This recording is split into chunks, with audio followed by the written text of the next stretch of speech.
Hello दोस्तों, welcome back. Kevin और चंपू इस बार जापान में अपना जलवा दिखाने वाले हैं और इस बार की मिस्ट्री भी बड़ी कमाल की है और एक्शन भी, क्योंकि इन दोनों के साथ हिरोशी और थाईलैंड का एक कार्टून भी जुड़ने वाला है। तो चलो इस थर्ड पार्ट का एक्सप्लेनेशन देखते हैं। पिछले सेकंड पार्ट में हिरोशी कोई केस सॉल्व करने के लिए केविन और चंपू को जापान बुलाता है, तो ये दोनों पपलू जापान आते हैं। एयरपोर्ट पे हिरोशी उन्हें पिकअप करता है, मगर केविन का शातिर दिमाग एक चीज ऑब्जर्व करता है कि एयरपोर्ट पे कई लोग उस पे नजर रखे हुए हैं। अब वही लोग उन पे हमला करने दौड़ते हैं, तो हिरोशी की पबजी गैंग उनसे फाइट करके उन्हें रोकती है। एयरपोर्ट पे ही ये घमासान शुरू होता है। इससे बचते हुए वह सबवे ट्रेन में चढ़ते हैं, तो वहां भी एक गुंडा उन्हें दिखाई देता है। केविन चंपू को बताता है कि वो गुंडा नहीं, थाईलैंड का नंबर 1 डिटेक्टिव जैक है। वो तुम्हारे जैसा पागल भी है और थाई बॉक्सिंग का चैंपियन भी है। क्राइम मास्टर ऐप पे वह 9 की रैंकिंग पे है। अब जैक उन्हें मारने मुड़ता है, तो ये तीनों कैसे वैसे सबवे ट्रेन से उतर के भागते हैं। वह स्टेशन से बाहर आते हैं तो बाहर किसी ग्रुप की नारेबाजी चल रही होती है। तो अब जाके हमें असली केस समझ में आता है कि ब्लैक ड्रैगन माफिया गैंग के सरताज मसारू पे चैविट की हत्या का आरोप रखा गया है, जिसके लिए उस पर केस चलने वाला है। चैविट एशिया चैम्बर ऑफ कॉमर्स का प्रेसिडेंट था। दोनों की अपनी गैंग थी जो आपस में लड़ रही थी, और अपने केविन को मसारू ने जापान इसलिए बुलाया है ताकि वह चैविट के असली कातिल को पकड़े, क्योंकि मसारू का कहना है कि उसने चैविट को नहीं मारा। नंबर 1 डिटेक्टिव क्यू के हिसाब से मसारू ही चैविट का कातिल है। ऐसी पोस्ट उसने क्राइम मास्टर ऐप पे डाली है, तो कोई इस केस को हाथ में नहीं लेना चाहता। और एयरपोर्ट पे चैविट के ही लोगों ने केविन पे हमला किया था। वो चाहते हैं कि केविन इस केस में हाथ ना डाले। यहाँ पागल जैक किसी भी हालत में इनका पीछा नहीं छोड़ना चाहता, क्योंकि उसे चैविट के लोगों ने केविन को रोकने के लिए हायर किया है। तो अब लंबा मजेदार चेस इनके बीच शुरू होता है। जैक से बच के केविन और चंपू कैसे वैसे मसारू के यहाँ पहुंचते हैं। मसारू को देखते ही चंपू चिल्लाता है कि ये तो दिखने में भी मर्डरर लगता है, इसका क्या केस लेना। चंपू इन गैंगस्टर के लफड़े में नहीं पड़ना चाहता, मगर जब मसारू उन्हें बताता है कि वह असली मर्डरर को पकड़ने के उन्हें 1 बिलियन येन देगा, तो वह सुन के चंपू की आंखें बाहर आ जाती है। केविन मसारू से पूछता है कि उस रात क्या हुआ, तो मसारू बताता है उस रात उसकी चैविट के साथ मीटिंग थी। न्यू चाइना टाउन के रीडेवलपमेंट प्रोजेक्ट को लेके वो मीटिंग थी, जिसका कॉन्ट्रैक्ट दरअसल मसारू को मिला है, मगर चैविट उसे पार्टनरशिप में करना चाहता था। मीटिंग लेक आइलैंड के बंगले पे थी। बंगले तक जाने के लिए एक ही रास्ता है। दोनों तरफ की गैंग जमा हुई थी। मसारू के साथ उसका राइट हैंड उजड़ा चमन था, तो चैविट के साथ उसकी सेक्रेटरी एना। दोनों को अंदर अकेला छोड़ के बाहर ये सब उनकी मीटिंग खत्म होने का इंतजार करने लगे। मसारू बताता है चाय पीते ही मुझे चक्कर आने लगा और मैं वहीं पे बेहोश हो गया। जब मुझे होश आया तो मेरे हाथ में कांच का एक टुकड़ा था और पासी चैविट घायल हालत में पड़ा था। उस पर किसी ने वार किया था। अब केविन उजड़े चमन से पूछता है कि उस रात क्या हुआ। चमन बताता है हम बाहर दोनों की मीटिंग खत्म होने का इंतजार कर रहे थे। 15 मिनट बाद अंदर से बड़ी कांच फूटने का आवाज हमने सुना, फिर भी हम अंदर नहीं गए। मगर जब अंदर से चैविट ने मदद के लिए पुकारा तो दरवाजा खोल के सब अंदर गए, और अंदर ये नजारा था। रूम के अंदर सबसे पहले चैविट की सेक्रेटरी एना गई। अब उजड़ा चमन बार बार हुल देने लगता है कि अगर मैं लापरवाही नहीं करता तो बॉस पे नौबत नहीं आती। हिरोशी केविन को सीसीटीवी फुटेज दिखाता है, जिसमें चैविट को हॉस्पिटल ले जाते हुए का वीडियो है। हिरोशी बताता है कि चैविट को इमरजेंसी रूम में एडमिट करने के पहले ही उसकी मौत हो चुकी थी। मसारू केविन से कहता है कि 7 दिन के अंदर उसे एक केस सॉल्व करना होगा, क्योंकि 8वें दिन कोर्ट में उसकी सुनवाई है, और अगर उन्होंने असली खूनी का पर्दाफाश नहीं किया तो उजड़ा चमन गैंग उन दोनों के टुकड़े करेगी। केविन बड़े कॉन्फिडेंस के साथ केस को एक्सेप्ट करता है। केविन मसारू से पूछता है कि वह सच बताए, क्या उसने चैविट को सच में नहीं मारा। मसारू कहता है कि अगर मुझे टाइम पास ही करना होता तो मैं तुम्हें क्यों बुलाता, इस चंपू को नहीं बुलाता। चंपू यानी गुड फॉर नथिंग। अपने इस इंसल्ट से चंपू बौखला जाता है। अब ये तीनों क्राइम सीन पे पहुंचते हैं। जिस रूम में ये सब वाकया हुआ है वह रूम चारों तरफ से बंद है, मतलब दरवाजे के सिवा अंदर जाने का दूसरा कोई रास्ता नहीं। हिरोशी उन्हें क्राइम के वक्त के फोटो दिखाता है, तो अब केविन उस वाकया को इमेजिन करता है। सर्व किए गए दोनों कप में बेहोशी की दवाई मिलाई गई थी, तो शक वेट्रेस यूकी पे जाता है, मगर अगले ही दिन यूकी ने सुसाइड की थी। सवाल ये उठता है लॉक रूम में मर्डर हुआ कैसे, जबकि तीसरा कोई अंदर आया नहीं, अंदर छुपने की कोई जगह नहीं, और जिस पे इल्जाम रखा गया है वो तो बेहोश पाया गया। तभी केविन को याद आता है कि फोटो के हिसाब से पीछे रखा हुआ कांच का स्क्रीन नीचे गिर के फूटा, जिसके कांच के टुकड़े से चैविट का मर्डर किया गया। मगर कांच के टुकड़े चैविट की बॉडी के नीचे पाए गए,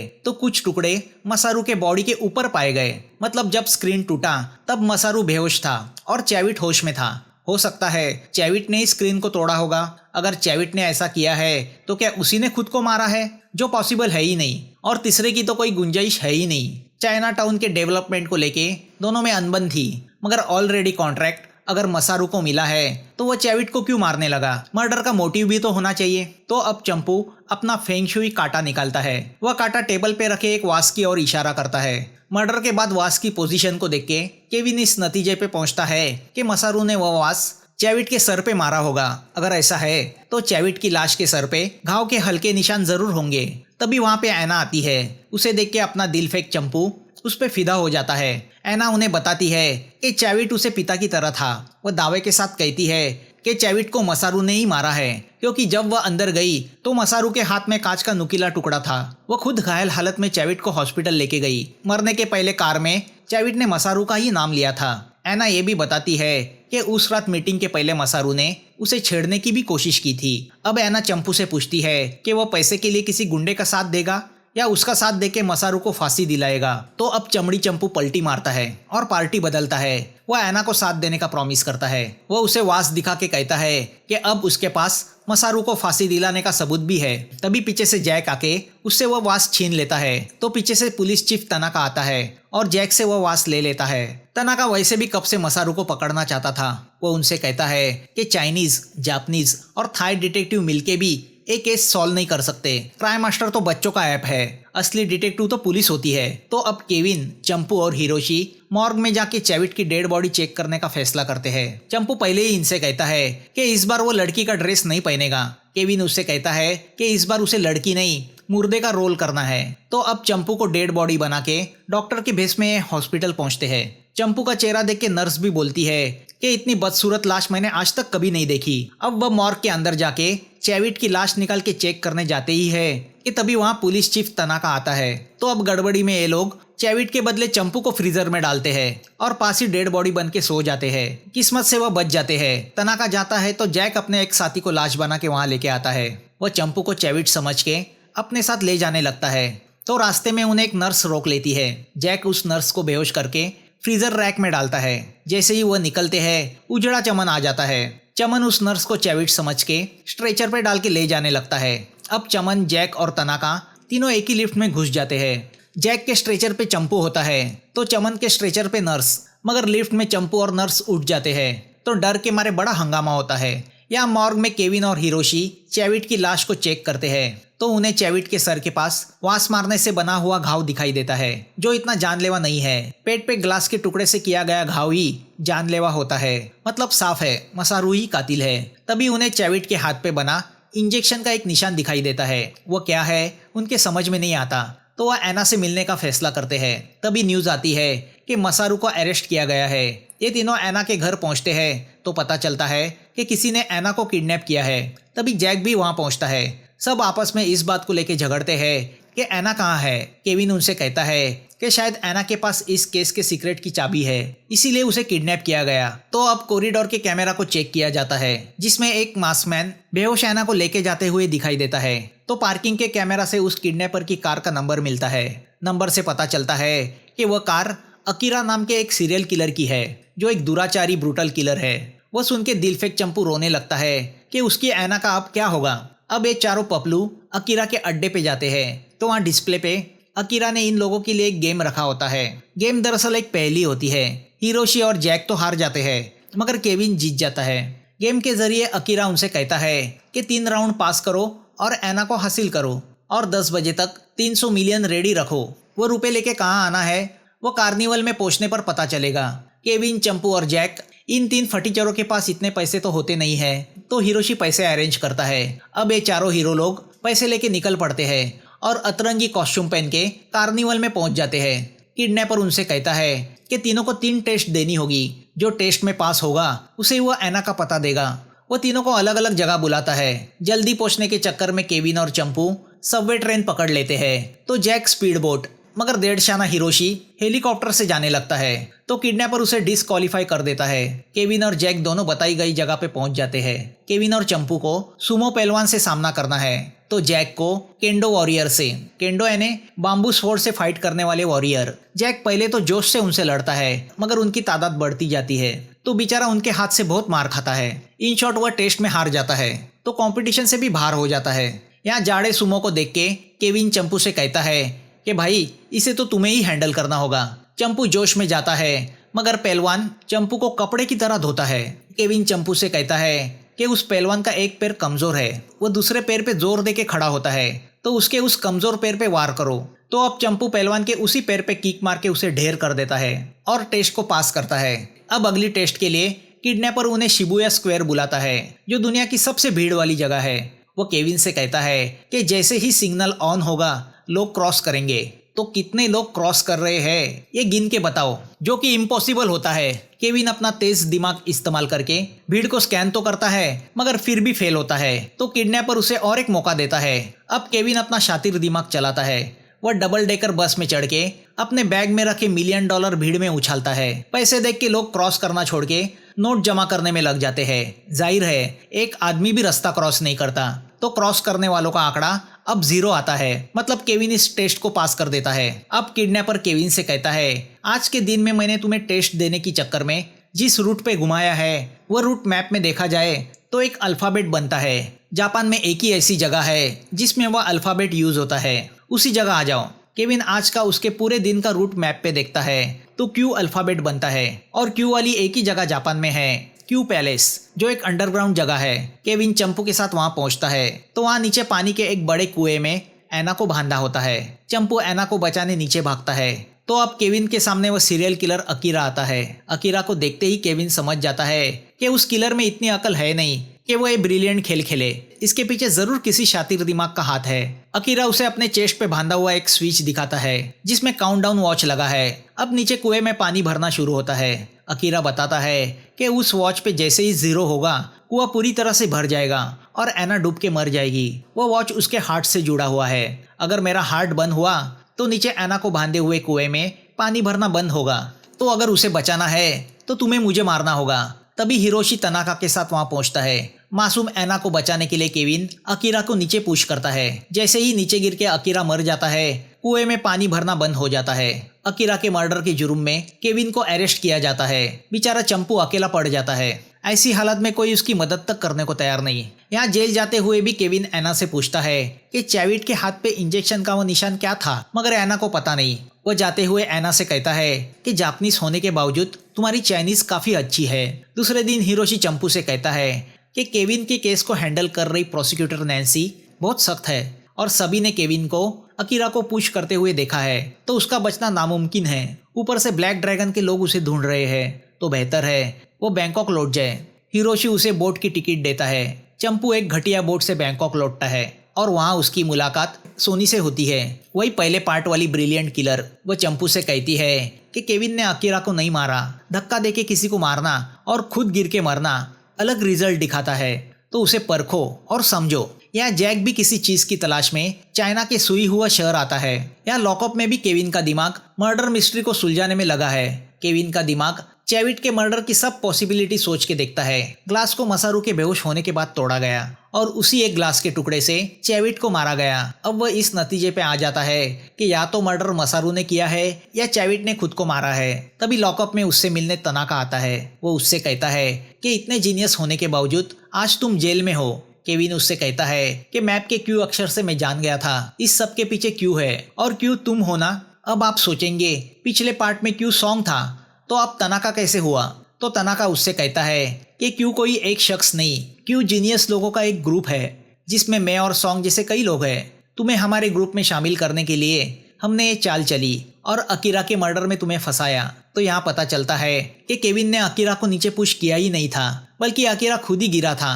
तनाका केविन से कहता है तुम्हारे पास 2 ही ऑप्शन बचे हैं, या तो हमारे ग्रुप को ज्वाइन करो या जेल चले जाओ। केविन उससे कहता है कि अगर मैं सचमुच इतना जीनियस हूँ कि तुम डेस्परेटली चाहते हो कि मैं तुम्हारे ग्रुप को ज्वाइन करूँ तो मैं अपने जीनियस दिमाग को आजमाना चाहूँगा और इस जेल से अपने आप को छुड़ा के दिखाऊंगा। तनाका उससे कहता है कि क्यों गॉड है, उससे तुम पंगा लेके जीत नहीं सकते, बेहतर इसी में है हमसे मिल जाओ और खुद को भी गॉड बनाओ। केविन उससे कहता है गॉड बनने की जुनून में मैं इंसानियत नहीं छोड़ सकता।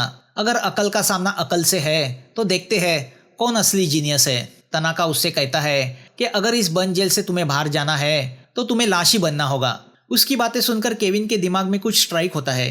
उसे याद आता है जिस रूम में चैविट का मर्डर हुआ था उसके टूटे स्क्रीन से एक ग्लास का टुकड़ा गायब था जो पुलिस को क्राइम सीन पे नहीं मिला। तो फिर वो टुकड़ा गया कहाँ? अब केविन क्यू के साथ हाथ मिलाने से साफ इनकार करता है क्योंकि उसे केस सॉल्व करना है। तनाका उससे कहता है कि अगर हम दोस्त नहीं है तो दुश्मन है। या चंपू फिर से जापान लौटता है और कीको के साथ मिलके पब्लिक प्रोसिक्यूटर नैन्सी के साथ उसी स्पॉट पे मीटिंग अरेंज करता है जहां अकीरा की मौत हुई थी। वो नैन्सी को डेमोन्स्ट्रेशन देता है कि अगर कोई किसी को धक्का दे तो आदमी पीठ के बल गिरता है और डिस्टेंस ज्यादा होता है, अगर कोई खुद गिरे तो वो सर के बल गिरता है और डिस्टेंस कम होता है। कीको नैन्सी को अकीरा का बैंक अकाउंट दिखाती है जिसमें उसके मरने के 4 दिन पहले 2 मिलियन डिपॉजिट किए गए हैं जो उसके मरने के बाद उसकी गरीब फैमिली को मिल जाएंगे। कीको बताती है कि एक साजिश थी केविन को फंसाने की।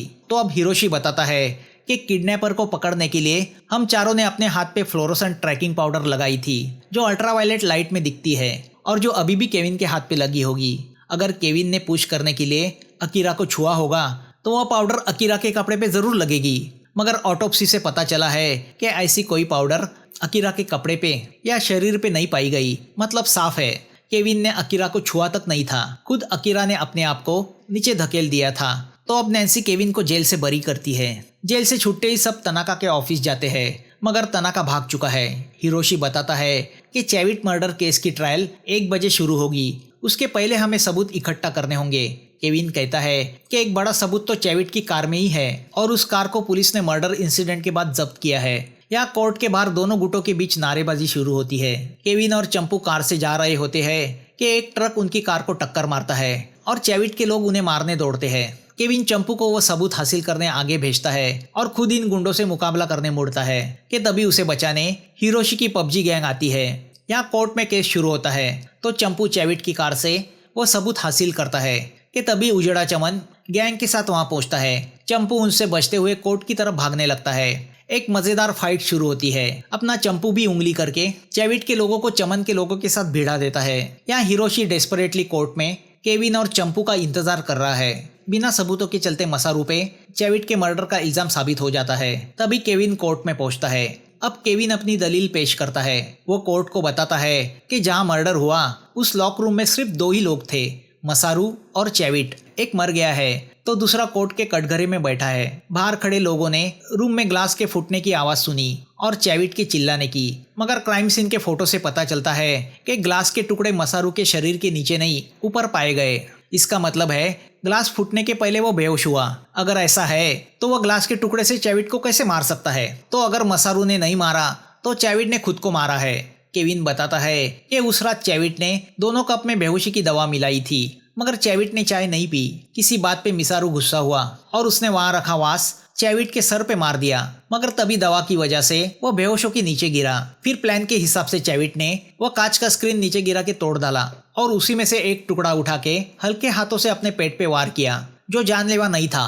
फिर उसने वो टुकड़ा बेहोश मसारू के हाथ में थमा दिया और पहले से ही अपनी बॉडी से निकाला हुआ खून जमीन पे छिड़क दिया। फिर नाटक करते हुए चिल्लाया। चैविट का यही प्लान था कि चाइना टाउन के डेवलपमेंट का गवर्नमेंट कॉन्ट्रैक्ट हासिल करना। जिस पर क्रिमिनल केस है उसे गवर्नमेंट कॉन्ट्रैक्ट नहीं दिया जाता, तो अगर वह कॉन्ट्रैक्ट मसारू से छीना जाए तो चैविट को ही मिलना है। चैविट का वकील कहता है कि अगर वार जानलेवा नहीं था तो चैविट की मौत हॉस्पिटल पहुंचने के पहले कैसे हुई? केविन बताता है कि जब घायल चैविट को लेके बंगलो से निकाल के उसकी कार में डाला गया तब तक उसे माइल्ड इंजरी ही थी, मगर चैविट की कार ये दूसरा क्राइम सीन है जहां उसे दूसरी बार घायल किया गया और इस बार इंजरी जानलेवा थी या जान लेने के लिए ही की गई थी और कार में जिसने हमला किया वही असली मर्डरर है। उस वक्त कार में चैविट के साथ सिर्फ एना थी। पहले वाले घाव की जगह ही ये दूसरा घाव किया गया, मगर इस बार काफी अंदर तक लीवर को चीरता हुआ किया गया। इस बार वार कांच के दूसरे टुकड़े से किया गया था। कांच के उस स्क्रीन से एक टुकड़ा मिसिंग पाया गया, मगर किसी को उस बात पे शक नहीं हुआ और वह मिसिंग कांच का टुकड़ा चैविट के मरने के बाद उसी की कार में छुपाया गया। तभी कोर्ट में चंपू सबूत लेके पहुंचता है और वो कांच का टुकड़ा केविन को देता है। अब केविन कोर्ट को उस रात की सीसीटीवी फुटेज दिखाता है। वो कोर्ट को बताता है कि पहले फुटेज में चैविट बंगले से हॉस्पिटल जाते हुए दिखता है, उसके साथ एना भी है, उसके पॉकेट में हमें हैंडकरचीफ भी दिखता है। मगर दूसरे फुटेज में जब चैविट को कार से हॉस्पिटल लाया जा रहा है उसमें वह हैंडकरचीफ गायब है, क्योंकि वह हैंडकरचीफ एना ने कांच के टुकड़े पे लपेट के उससे चैविट का मर्डर किया ताकि उसके हाथ पे चोट ना लगे। और वह कांच और हैंडकरचीफ चैविट की कार में छुपाया हुआ पाया गया है, जिस पर एना के फिंगरप्रिंट्स है। कॉन्ट्रैक्ट हासिल करने के लिए चैविट ने अपना प्लान बनाया और उसी प्लान पे एना ने चैविट को मारने का अपना प्लान बनाया। उस रात रूम में घुसने के बाद एना ने बड़ी चालाकी से वहां पड़ा कांच का एक बड़ा टुकड़ा चैविट की पॉकेट में छुपाया। कार को पुलिस ने जब्त किया तो एना वह कांच का टुकड़ा निकाल नहीं पाई। तभी ऑल ऑफ अ सडन मसारू अपना जुर्म कबूलता है। एना केविन से कहती है कि हर मर्डर के पीछे कोई मोटिव होता है, तो चैविट को मारने के पीछे मेरा क्या मोटिव हो सकता है। तभी कोर्ट में जैक आता है और एना का मर्डर करने के पीछे का मोटिव बताता है। जैक बताता है कि मैंने एना की हिस्ट्री निकाली तो मुझे पता चला एना चाइना के एक गांव सुईहुआ से बिलोंग करती है। मैं उस गांव चला गया, वहां तहकीकात करने पे मुझे एना का बर्थ सर्टिफिकेट मिला जिसमें उसके फादर का नाम यांगशेंग है, जो दरअसल जापानीज इमिग्रेंट था। जापानीज आर्मी के साथ वो चाइना आया था। उसने सुईहुआ में एक चाइनीज लड़की से शादी की और ये यांगशेंग कोई और नहीं मिसारू ही है, एना का असली बाप। एना के शोल्डर पे एक बर्थ मार्क है। उस रात मीटिंग के वक्त मसारू ने वो बर्थ मार्क देखा और वो समझ गया कि एना उसकी लड़की है। मीटिंग के दरमियान जब चैविट एना के बारे में गंदी बातें करने लगा तब गुस्से से मसारू ने उसके सर पे वो वास मारा। अब केविन जैक की रिपोर्ट पढ़ता है। 1983 में यांगशेंग यानी मसारू अपनी फैमिली को छोड़ के जापान लौटा और यहाँ ब्लैक ड्रैगन के बॉस की लड़की से दूसरी शादी की। फिर उसने अपना नाम यांगशेंग से बदल के मसारू रखा। उसकी पहली पत्नी नीना 1988 में चाइना में बीमारी से मर गई। अब मसारू बताता है कि वह चाइना में बहुत गरीब था। जापानीज होने की वजह से उसे कोई काम तक नहीं दे रहा था। एक दिन छोटी एना के इलाज के लिए उसे पैसे की जरूरत थी तो वह अपने पिता के पास गया, मगर वह इस शर्त पे उसे पैसे देने राजी हुए कि मसारू अपनी चाइनीज वाइफ को छोड़ के जापान लौटे। अपनी बच्ची की जान बचाने के लिए मसारू राजी हुआ।